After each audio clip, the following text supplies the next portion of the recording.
நண்பர்கள் அனைவருக்கும் நல்வணக்கம்ங்க. நீங்கள் இந்த பதிவில் பார்க்கறது ஒரு நல்ல பெருங்கூட்டான 3ஆம் ஈத்து மயிலை மாடு மற்றும் கிடாரி கன்றுடனுங்க. மாடு கன்று இரண்டுமே சுழி சுத்தம்ங்க. அதாவது நம்மளுக்கு தெரிஞ்ச அளவுக்கு காங்கேயம் இனத்தில் கறவை மாடுகளில் பார்த்திங்கன்னா ஒரு அதிகபட்ச கறவை திறன்னா ஒரு 3 லிட்டர் இருந்த மாடு நம்ம இது வரைக்கும் பார்த்துருக்குறோமுங்க.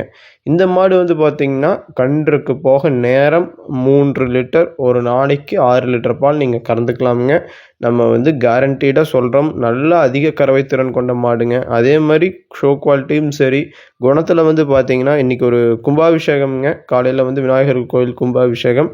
ஃபஸ்ட் டைம் நம்ம வீட்டுக்கு வந்தோடனே நம்ம எடுத்துகிட்டு போயிருந்தோமுங்க. அப்போ பார்த்திங்கன்னா எந்த விதமான மிரளியுமே கிடையாது. நீங்கள் வீடியோவில் பார்க்குறப்போ அந்த துண்டெல்லாம் கட்டியிருப்பாங்க.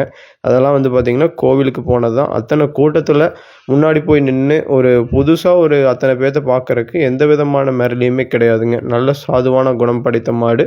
கறவைக்கு கால் அணைக்க வேண்டியது இல்லைங்க. அதிகபட்ச கறவைத்திறனுடைய மாடு. நல்ல ஷோ குவாலிட்டி அமைப்பு, நல்ல முக லட்சணம்ங்க. நல்ல லட்சுமி கடாட்சமான முகம் கொண்ட மாடு. கன்றும் பார்த்திங்கன்னா கிடாரி கன்றாக இருப்பதால் வருங்காலத்தில் அது ஒரு நல்ல பால் வர்க்கமான மாடாக சேருங்கிறதுல எந்த விதமான டவுட்டும் கிடையாதுங்க. ஃபஸ்ட்டு ஒரு பாத்திரத்தில் கறப்பாங்க. அது ஃபுல்லாக நம்பின காட்டி மறுபடியும் இன்னொரு பாத்திரத்தை கொண்டு கறப்பாங்க. ஸோ அதிகபட்ச கறவைத்திறனுடைய ஒரு நல்ல ஷோ குவாலிட்டி அமைப்பில் ஒரு நல்ல குணத்தில் இந்த மூன்றும் ஒன்று சேர உங்களுக்கு ஒரு மாடு தேவைப்பட்டால் கான்டாக்ட் பண்ணி தெளிவுபடுத்தி வாங்கிக்கலாமுங்க. நன்றி.